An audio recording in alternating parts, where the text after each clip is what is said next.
Som a Alins, Vall Ferrera, Pallars Sobirà i d'aquí poques hores, si sentiu d'aquí una estona coets, és que ja som en plena revetlla gairebé 23 de juny.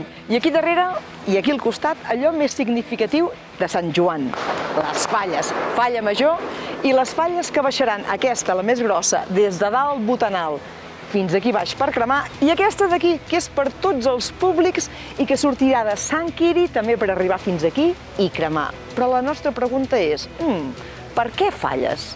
Per què cremen les falles? Per què foc, precisament? I no sé, fer piles de pedres, posem per cas. Si voleu saber la resposta a aquestes preguntes, us convidem a seguir el capítol de Patrimoni de Llegenda, on us ho expliquem. Es titula Pirena.